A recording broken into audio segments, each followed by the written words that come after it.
want to welcome everyone to our second Rotary meeting in October 2020. Did Brandon Wilson's guest or visitor ever get connected, Cecil? Not yet. Okay. Today, let's see, Jeff Norris is our chaplain today, and Jeff has not made it online yet. Well, George is. Yeah. All right, so that must have been the email that Cecil sent to me that I didn't see. It was. All right, George, are there any concerns we want George to include in our invocation today? With that concern and others, let us pause for just a few moments of reflection and prayer. Oh, gracious God, you have created us to live in community. But this COVID-19 epidemic has forced us to abide in a very limited and unfulfilling form of community.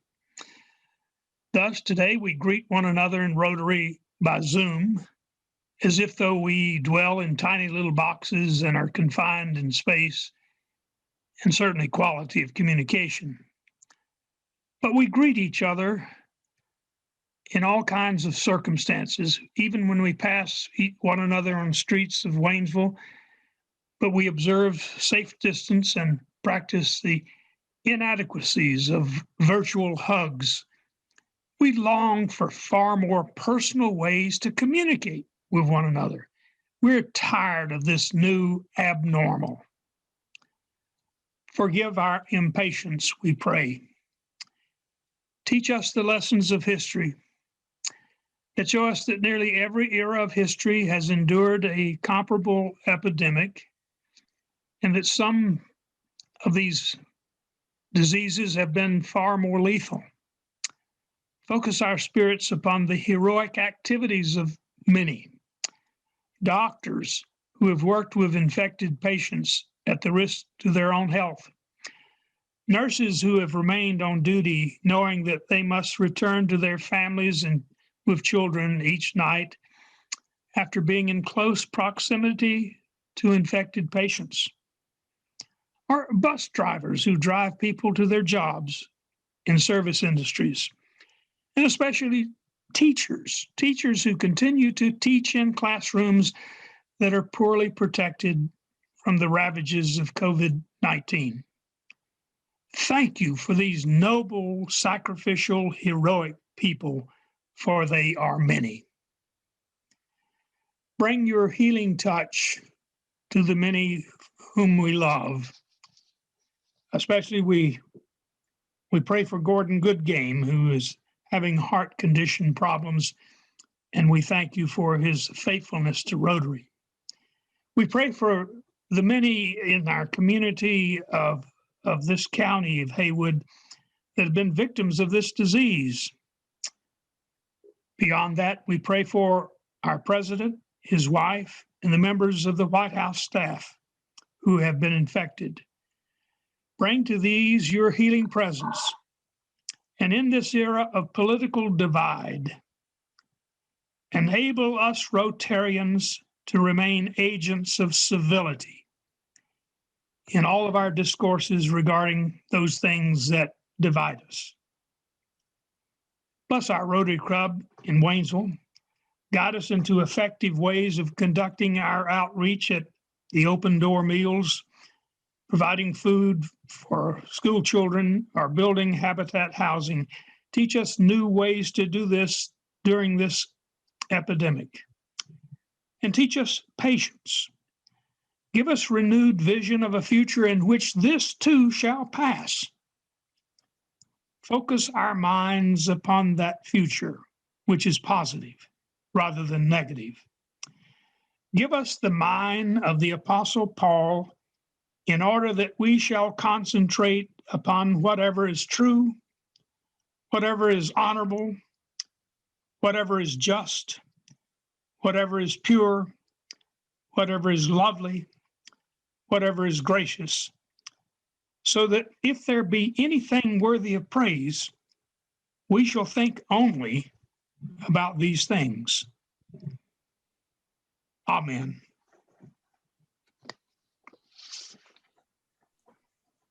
Thank you, George. And Rich Downs, I think, is our stand-in Sergeant at Arms this week. Rich, you'll have to unmute yourself. Can you hear me? Yes. Wonderful. Good afternoon, everybody. Won't you join me in the Pledge of Allegiance to the flag of our country? I pledge allegiance to the flag of the United States of America and to the republic for which it stands, one nation, under God, indivisible, with liberty and justice for all. Thank you. Now, if you will, join me in the Rotary's four-way test. As Rotarians, of the things we think, say, and do, number one, is it the truth? Number two, is it fair to all concerned? Number three, will it build goodwill and better friendships? Number four, will it be beneficial to all? Thank you. Thank you, Rich. Let's see what we have in the way of announcements. We received a nice thank you note from the Haywood County School Foundation and administration about the Rotary Food Day, and I received that and some pictures that Tom Posey sent to me that I passed on to Cecil. I don't know if they'll go online somewhere or start some fires or something. Bill Owen is not on. I was going to ask him about backpacks. We don't know much about that yet. This month is Takeout Polio Month. And if you saw District Governor David's newsletter at the beginning of the month, they offered a recording of a special program that the district held on the stamping out polio, and encourage you to watch that if you can. And our program on the 23rd of October is a special polio program the day before World Polio Day. And the program is a friend of Rich Downs from Florida. Rich, can you tell us a little bit about this fellow? Thank you, Steve. I'll be glad to. Dr. Nick Hall is a extreme athlete of sorts. He is an excellent presenter, very, very knowledgeable in his field. He is a former district governor in the District 6890. And for the past, I was about to misspeak. In the past 4 summers, he has spent 3 of them riding his bicycle across the United States solo, by himself, no support vehicle, no support team, to raise awareness and funding for Rotary's polio awareness campaign. I think that you will find Nick a very interesting presenter, and I'm looking forward to his presentation. And I think you'll understand after his presentation how much I enjoyed listening to him. Thank you, Steve. Thank you, Rich. Tom Napco got in touch with me yesterday and sent me a note about the Christmas baskets. We may have to make some changes in the Christmas basket delivery program this year. The requirement from the county health department is that the driver delivery teams need to consist of the same family member as opposed to multiple Rotarians. I asked about whether that included even if we could use masks, and he said that would still be the preference of the health department, that we have family members serve as teams for basket deliveries. The other thing that they're having a problem with is finding enough canned hams to provide to us for the event. There's apparently only one provider of canned hams in the country anymore, and they're having trouble getting pricing and commitment to enough to have for our program. So he's still working on that, and we would need to think about our club members and how we can team up as family members to deliver these Christmas baskets. I know somewhere back in the family tree we're all kin, so we'll see how far back we have to go to accomplish that. But he wanted me to bring that to everybody's attention today. And that was all I had in the way of announcements. Any other announcements? Steve, I would just have one this week. I sent a check to Rotary International for Paul Harris Foundation this morning in the amount of $1,663. So each of you who are current on your Rotary account, and that's actually most people, you should start seeing those acknowledgement letters in 10 days or so in your mail. Thank you. Very good. Then it's time for Happy Dollars. Who has Happy Dollars today? I'll kick in 5 Happy Dollars because at 2:01 p.m., myself and my lovely wife are going to go camping and enjoy the rain coming from Hurricane Delta or whatever number we're on. So $5 for rainfall. I'll throw in $5 of for celebrating the fact that I missed Rotary last week. We were actually at the beach, and I had thought that I was planning on connecting, and 1 o'clock came and went, and my feet were in the sand and in the water, and I just smiled. So I better pay my $5 penance. Very good.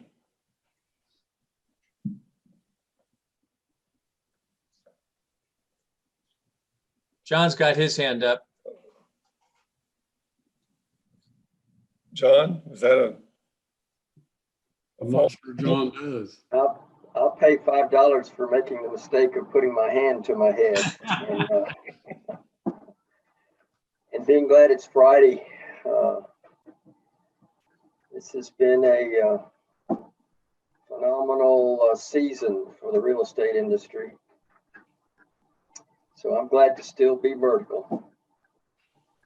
Very good. Well, Paul Starnes is scratching his nose, but I don't think that's a Happy Dollar scratch. I don't see anybody else waving to jump into the Happy Dollars. Wave if you've got a few more Happy Dollars there. Steve, I see none. I see none either. So in that case, we will pass the baton to Jack Ewing to introduce our speaker today. Thank you, Jack. Thank you, Steve. I am substituting for Rick Crosscurry today for introducing a program that he had lined up. And we're very pleased to have one of our own speak to us today, Jamie Shepard. I think everyone knows that Jamie serves as the Executive Director of Haywood Habitat for Humanity. She's been in that position since August of 2014. She graduated from East Carolina University and has spent over 30 years in nonprofit management. She's worked in organizations in Washington, D.C., South Carolina, here in Western North Carolina. She is a CPA by training. So she is a really good person to have as your executive director of an organization that is heavily dependent upon finances. She, of course, serves, everybody knows, she serves on our board, the Rotary Club of Waynesville Board of Directors. She also serves on the board for the Waynesville Housing Authority. And we have had the pleasure, Jamie and I, of working together both in the construction of homes at Walton Woods, whose Walton Garrett's life we celebrated this week. But we also, I have the pleasure of working with Jamie on the Haywood Habitat for Humanity board. And I can tell you firsthand, she is an incredible leader. And we are very pleased to have her in the club, as well as pleased to have her present today. Thank you, Jack. You are too kind. Doing that, I'm going to go ahead and start, because it'll take him a minute to get it up on the screen.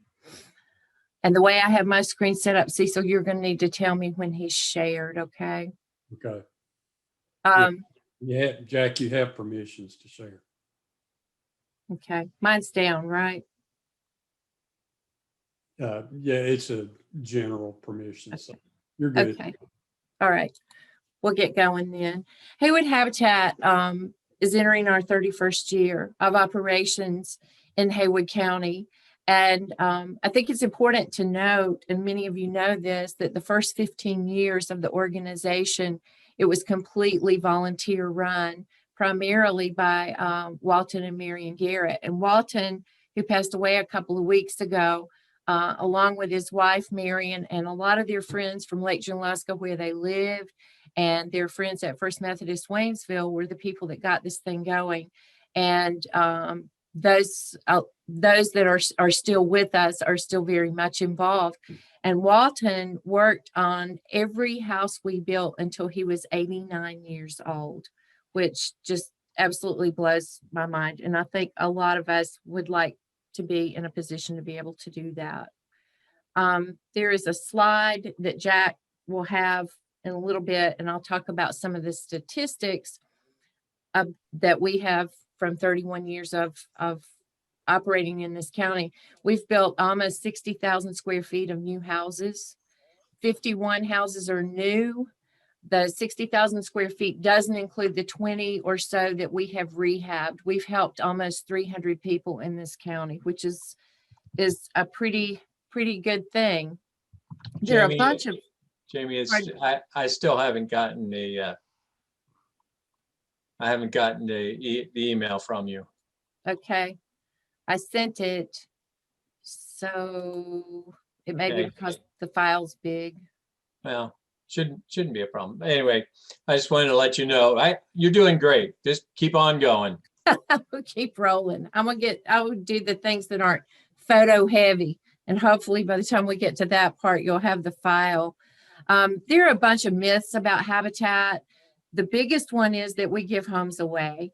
That is not true. And the one that's related to that is that our volunteers build the houses for the homeowners, and that's not true either. Our volunteers work alongside the people that are in the program to build homes. And when the homes are built, the homes are sold to the homeowners at our cost. Now, there are a number of ways that we keep that cost down that I'll go into when we get a little bit more into the program. But we don't do it. We are not a handout program. We're a hand up program.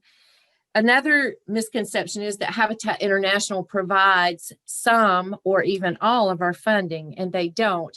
However, they do provide a few things that are very important to us, and those are national partnerships with national corporations like Dow and Whirlpool and Valspar. Valspar provides us with enough paint to paint the interior of every house we build. Whirlpool provides us with a refrigerator and a range for every house that we build. And Dow provides us with all the blue board, house wrap, tape, and some other materials that we use for building. Those three partnerships alone reduced the cost of each house by nearly $10,000. So that is one of the very, very important ways that Habitat International supports our local operation. A lot of people think that we're government funded. We are not. We don't receive any funding from any of the municipalities in our county. No county funding, no state funding, or federal funding.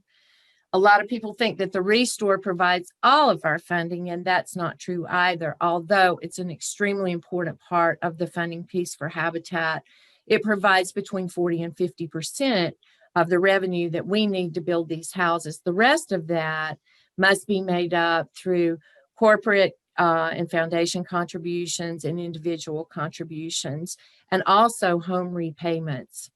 Another really big misconception is that Jimmy Carter is our founder. That's not true either.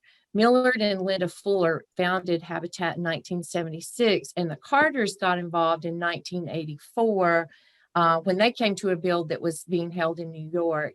That was a really good thing for Habitat because the media followed.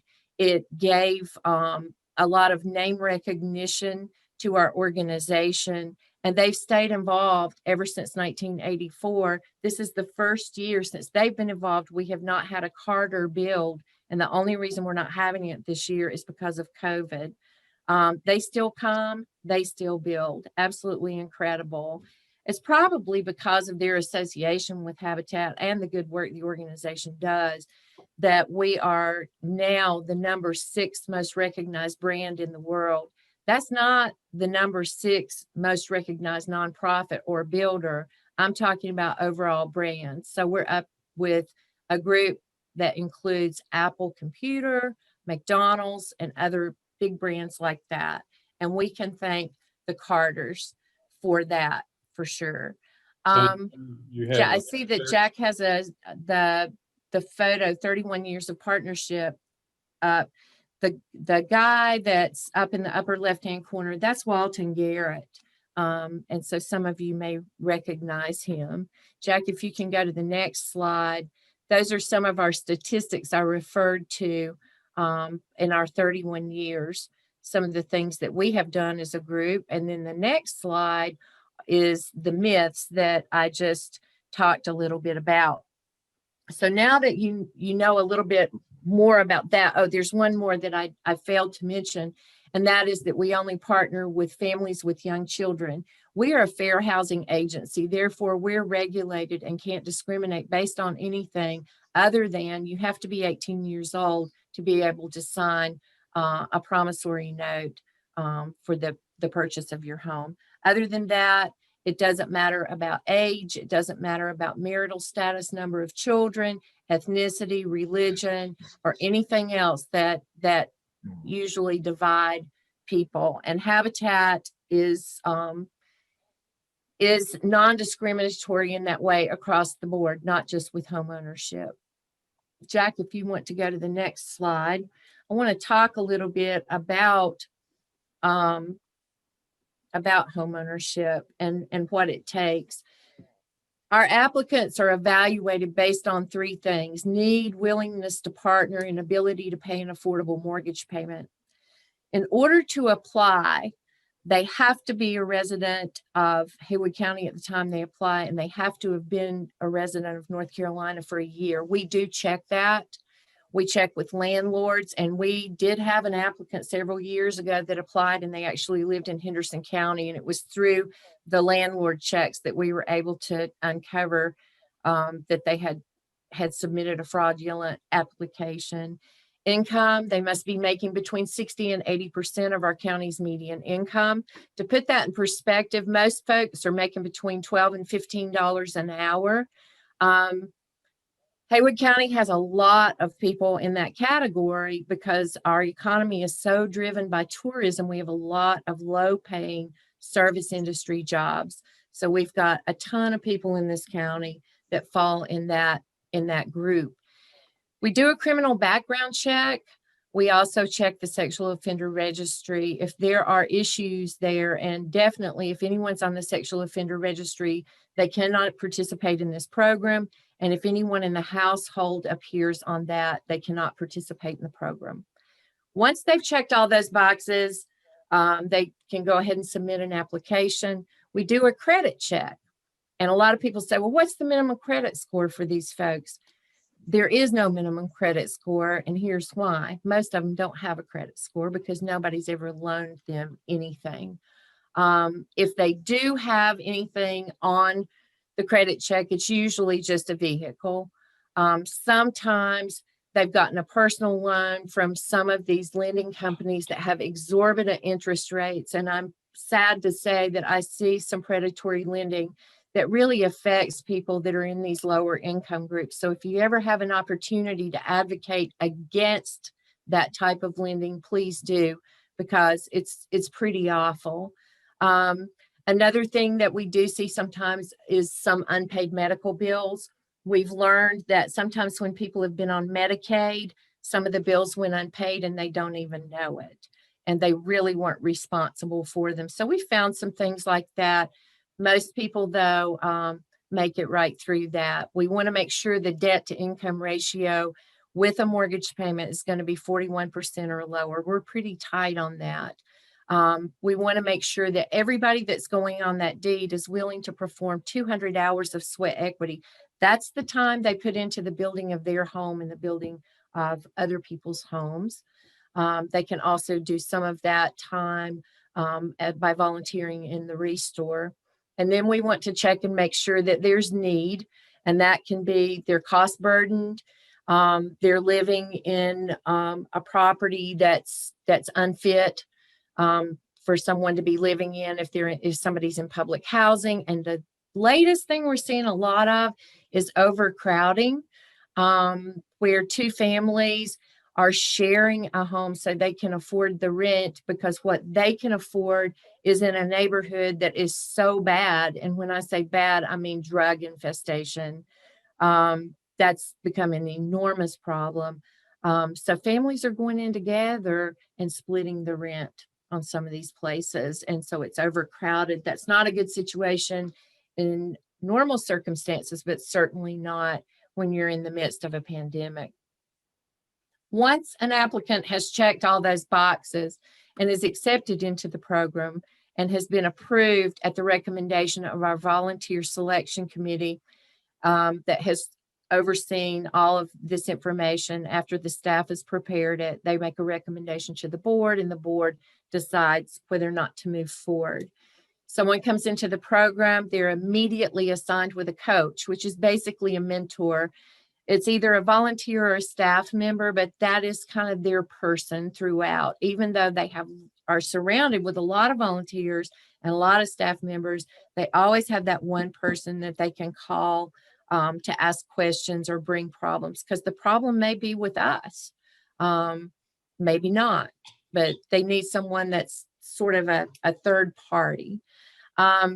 They start their sweat equity, their 200 hours per person, and they start their homeowner education. One of the strengths of this program is our homeowner education. We have a very well-developed curriculum of financial education that includes budgeting, banking, purchasing insurance, wills. Most of these people have never experienced anything where they needed to have a will or purchased homeowners insurance, and they don't usually come from backgrounds where financial management was emphasized in the home. So these are new things for them. We require they have a minimum of 20 hours in our curriculum, but if they are part of all of the classes that we've developed, they will have 30 hours per person invested in that. And I will say that the strengths of the Habitat program, in my opinion, are the partnership part, where these folks are investing, they're getting some skin in the game with their sweat equity, and the homeowner education. And the evidence of that is that in 31 years of operation, Haywood Habitat only has a 2% foreclosure rate. And that is absolutely unheard of. But I think it's evidence that this approach works, and it works well. There's not another program out there that's like it. So I really have bought into it personally. And you heard Jack talking. We have a lot of people in this club that are involved, and I think that they have also realized, like I have, that this is a really important piece to success, homeownership success. Once all that's done, we go to closing. You can see Chuck Dixon up in the right-hand corner. Chuck, I will let you all know, has been donating his services for doing our closings for the whole 7 years I've been here, and some before that as well. We have a closing this afternoon at 3 o'clock. So they're conducted just like any other real estate closing. Jack, if you want to go to the next slide. Why is homeownership so important? If you can click on that blue circle, we'll have a pop-up menu. Thank you. I asked that question when I originally got interested in the Habitat organization. My question was, so what makes affordable homeownership so much better than affordable rentals? What's the big deal? And a lot of other people probably have wondered that as well. Well, first of all, renting is not for everybody, and homeownership is not for everybody.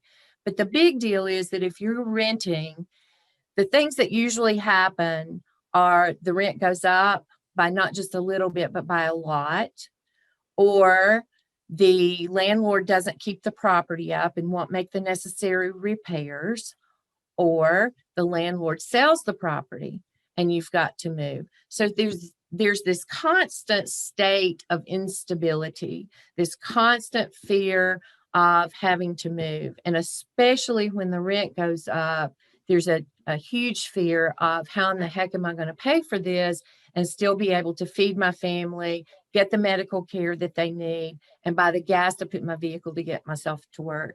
And some hard choices have to start being made, and it's usually not going to end up in a good place. So homeownership is super important because the very first thing it does is it frees families from instability, and it eliminates stress and fear. And the stress and the fear with the adults definitely trickles down to the children and impacts them. What we're hearing now a lot is about social determinants of health. You may have heard that term. You may have read some about that, but that's been the language now for probably the last 3 or 4 years. And it has to do with how housing has a direct impact on physical and mental health. So there are 5 major determinants, social determinants of health, and affordable housing is one of them. So there's another reason that it's important. One of the things that, and we have a lot of volunteers in our club, by the way, and they see it and we see it, is that we are empowering people to realize that they can do things that they never thought they could do through this program. And by the time they get to the graduation, as it were, or the closing, you see such a change in, they walk a little taller. They're a lot more self-confident, and they realize, hey, I can do this and I can do things of value. So there's another really wonderful outcome of this program.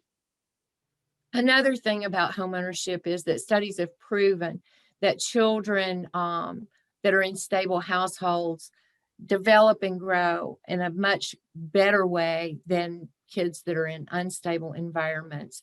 This also allows families to save for the future and bolsters job opportunities and long-term career growth. Personally, what I have seen and what our homeowners have reported since I've been here is they've almost across the board, we hear my children's grades have improved, like almost immediately after they move into their homes. We have seen homeowners go back and get a GED that didn't finish high school. We've seen them have the courage to go down to the community college and get into a certificate program or a degree program that they had never considered doing before.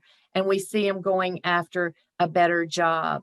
And just in Walton Woods, which we're going to talk about, or I'm going to talk about in just a minute, I can think of about, there are 8 homes there, and I can think of 3 of those where people went after a better job and had a really good outcome for that. And that's just in the last 4 years. So that's pretty impressive in my opinion. If you'll click on the next slide, Jack.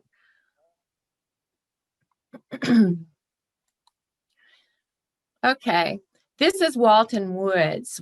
Some of you all are familiar with this. Of course, it was named after Walton Garrett, our founder, and Sandy and I were talking before the meeting started that there was one time when Walton was speechless, and it was the day we told him that this neighborhood would be called Walton Woods. This property was donated to us a number of years ago, and we decided to work with a group of community members and engineers to make the best use of the property.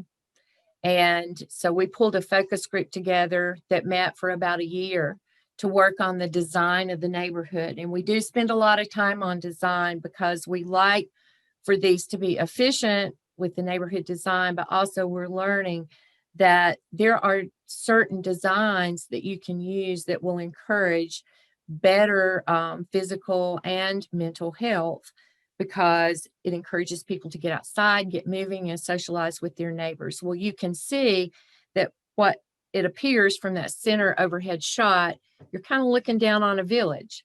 And that was the concept. We wanted it to be kind of like a village. So there's some examples of homes here.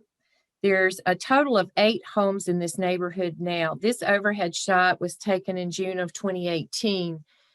On the right, you see a greenhouse and a foundation. The gray house in the upper right-hand corner is the house that ended up on that foundation on the right side of the street. And we've finished 2 more houses since then. It's a total of 8. The street will be paved next week. In the grassy area on the right of the overhead shot, we'll be putting in a playground toward the end of December. We had to order the equipment, and apparently during COVID, playground equipment got quite difficult to get because lots of people needed that sort of thing while children were at home. I'm really pleased with the way this has turned out. I was out at the neighborhood just a few days ago about 4:30, and every single one of those kids was outside on the street because it's a private street. Even when it's paved, there won't be any traffic on there. And they were outside playing flag football. And the parents have told us these kids have been together throughout the entire quarantine process. You know, they've been sheltering at home just like everybody's been asked to do, but they've had each other and they've had a good place to play where they were safe. And so it's worked out really well for these families. So we're seeing results in Walton Woods already. If you could advance to the next slide, Jack. These are the families of Walton Woods. These are 7 of the 8 families that live there. You can see that we've got a variety of ages. Most are young families, but we've got single moms, we've got single dads, we've got 2-parent households. We have a grandmother that lives there. She isn't pictured, but it's a variety of people from all walks of life. The 8th family photo is not there because that family just came into the program about 6 weeks ago. They're actually replacing someone that was in the program, but their financial picture changed, and it changed permanently. So they were in a situation they had to withdraw from the program. And that does happen sometimes. It's sad and it's hard when it does, but we do have a new family that's now going to be in that house. And that was a good thing. So that's a real good example of what's going on there. So we're moving out of Walton Woods. So that's, I think, what Rick really wanted me to let you know is it's almost done. And what are we going to do now?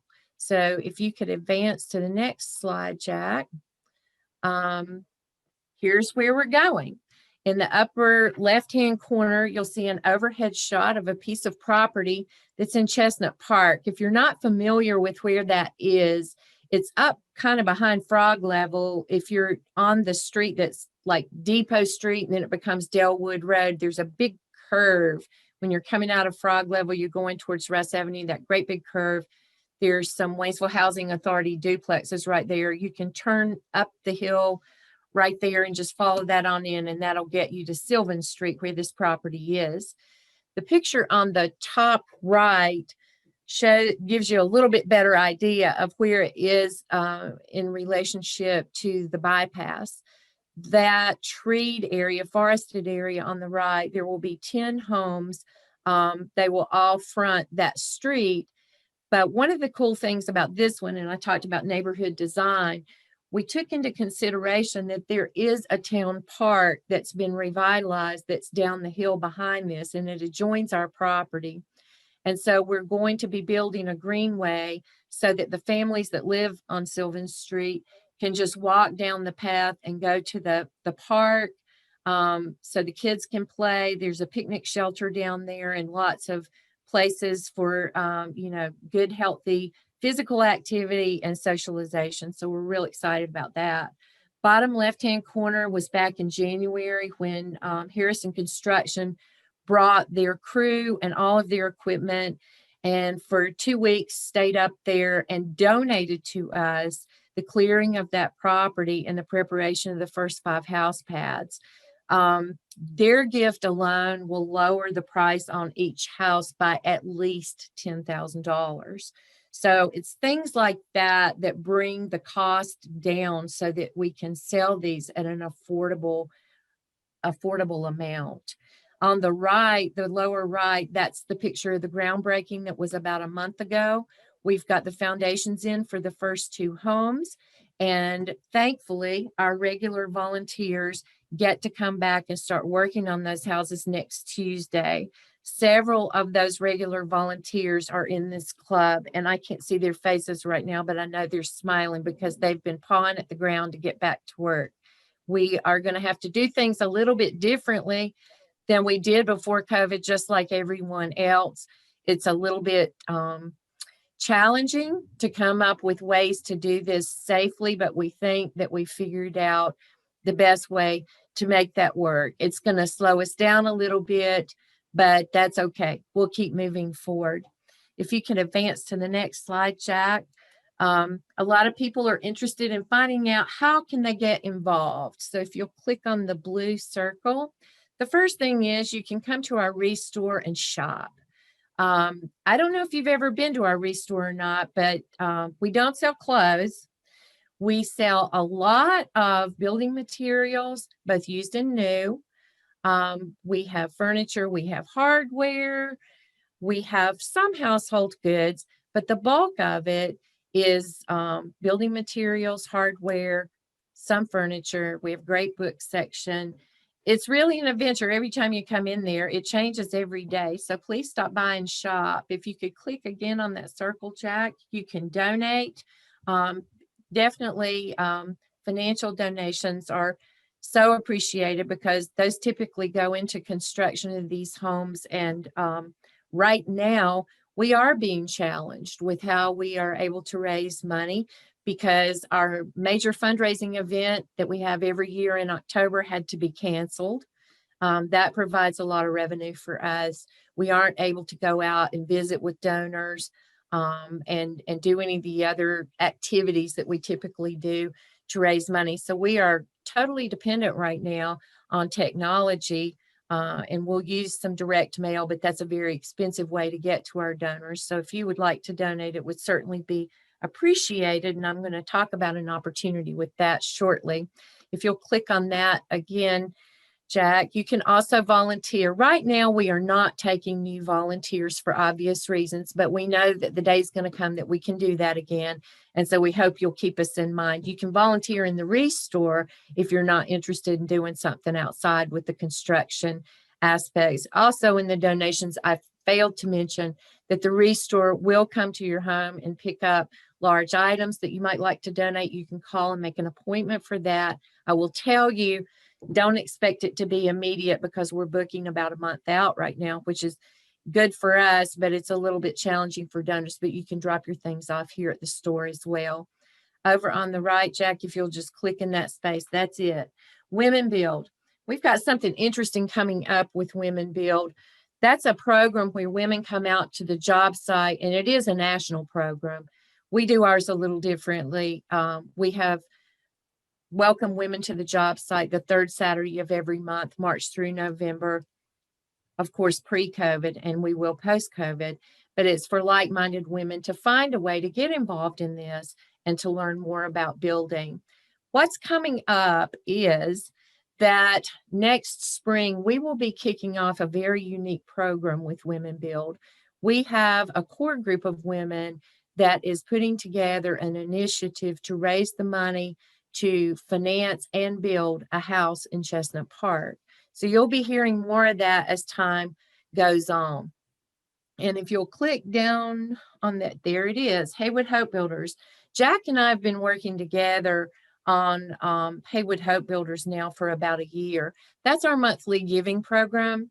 It's new for us, but it's a great way for us to stabilize our finances rather than getting so many of our donations at year end and having to figure out how to make that stretch for the whole year, or sitting around for 11 months not knowing what's going to happen come, November or December.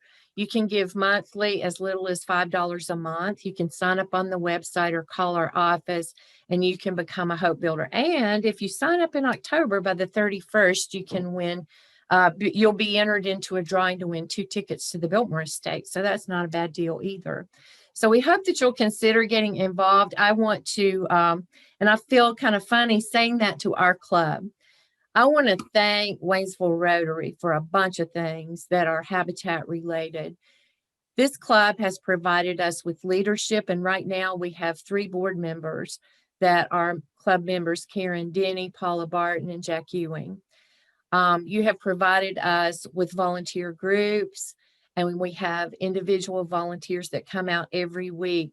And I'm going to name our weekly volunteers, and I hope I don't miss somebody, but it's Ed LaFontaine, Jack Ewing, Rick Croskery. And if I've skipped somebody, Jack or Ed, hop in and correct me. But the things that Rotary has done to help us be successful over the years are pretty incredible. And we so appreciate your support and keeping us is one of the things that you want to focus on. It really means a lot. I think from a personal standpoint, I think that this is a great organization that's going to be around for a long time doing good things, regardless of what the rest of us are up to. So at this time, I am happy to take questions. Jamie, if this is Ed, if I could, jump in there. We forgot our club president, Steve McNeil, is not only was he building a house, up on the side of the mountain, he was certainly helping us, this past, season as we closed out the operations there at Walton Wood.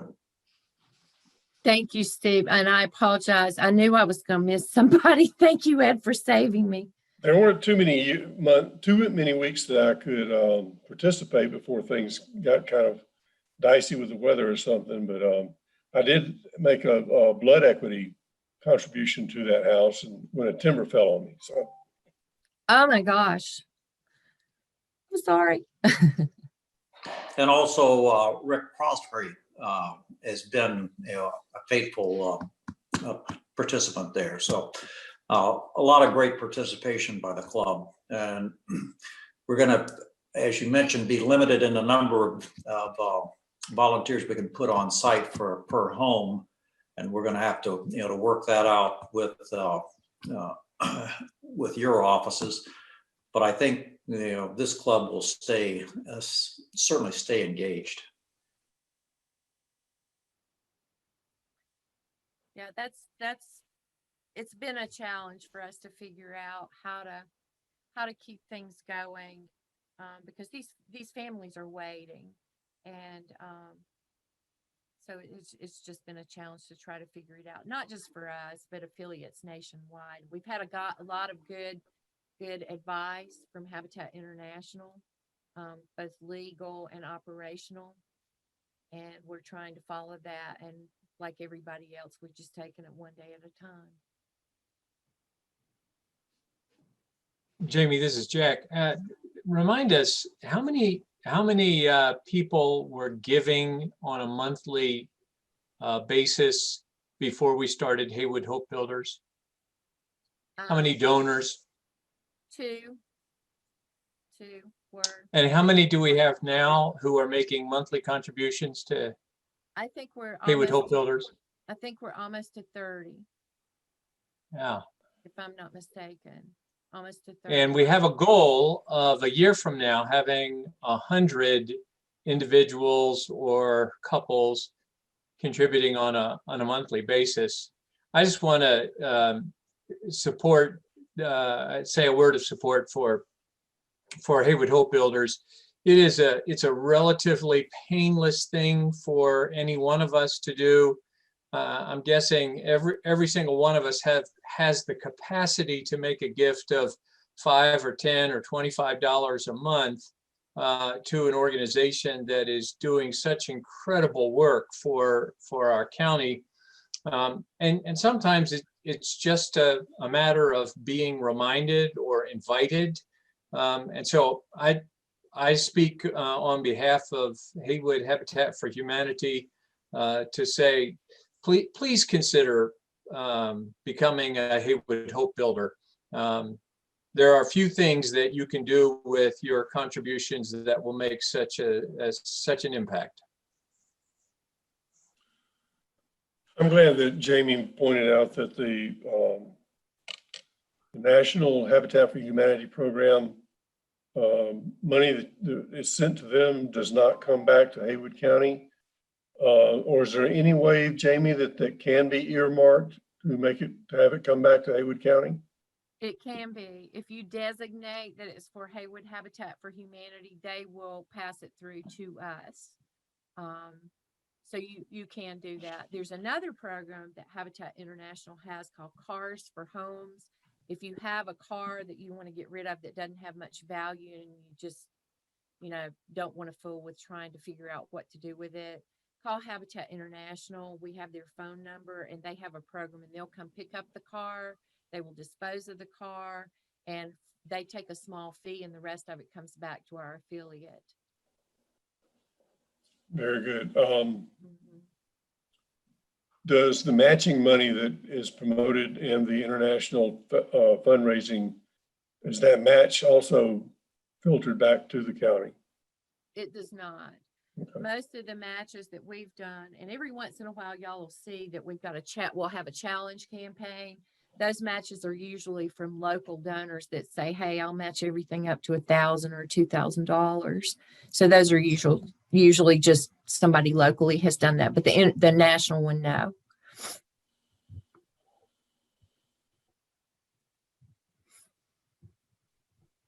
Got a question for you, Jamie. Mm-hmm. You had mentioned in Walton Woods project where you had one family that failed to, live up to the expectations you needed or change their income levels or whatever.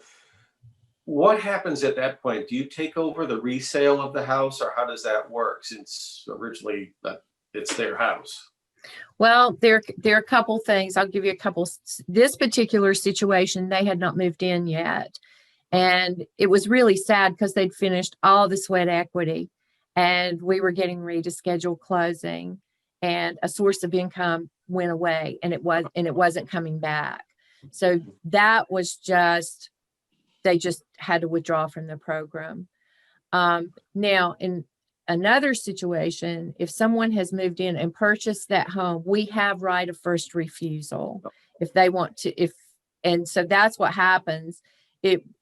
And then if we don't want to bring it back into the program, it can be sold on the open market.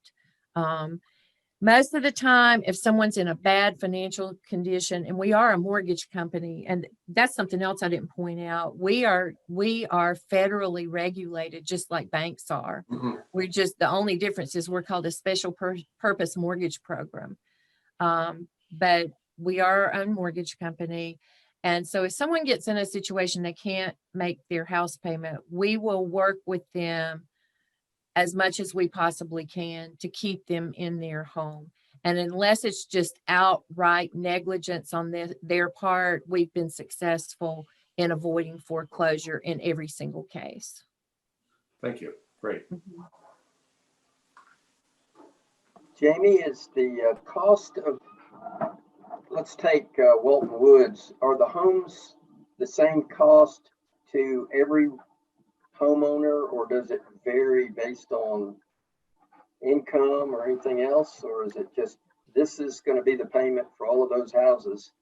And you either make the 41% or less debt to income or you don't. We've had to change the way we do things. And that's because of the way that we're regulated. Used to, everybody paid the same. And at the beginning of Walton Woods, they did, but not anymore. There's a series of calculations that we have to make to ensure that it's an affordable mortgage. And it's all based on cost. And then the cost is reduced by the donations, the gift in kind, all of that. And it reduces it down to an affordable level. If it's still not down to an affordable amount at that point, then we can choose to underwrite an additional amount to take that first mortgage down even lower. And we do that almost 100% of the time. And that's where the donor dollars are so important, because we almost always have to do it. And especially right now, because wood costs have gone through the roof. Our cost to build is enormous right now. We kind of drug our feet on starting Chestnut Park, to be quite honest, because we've been waiting for some of the costs of the wood to come back down a little bit, because we're going to have to figure out a way to underwrite all of that. And donations are down. So it's always a balancing act. And you may have said it and I probably missed it. How long a waiting list do you have? How many people? We don't typically maintain a waiting list, but right now, for the first time, I do have several on my desk, because we had to shut down for 2 months, which really got us in a pickle. It delayed the start of Chestnut Park, delayed the close of Walton Woods, etc. So I've got I've just got 2 on my desk right now. And I think one will be in by November and the other one probably right after the first of the year, in the program, not in a house, in the program.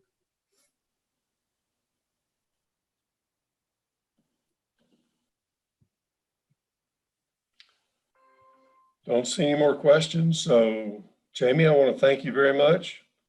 Habitat for Humanity is a wonderful program and very important to Haywood County, as well as other locations wherever they have habitat organizations.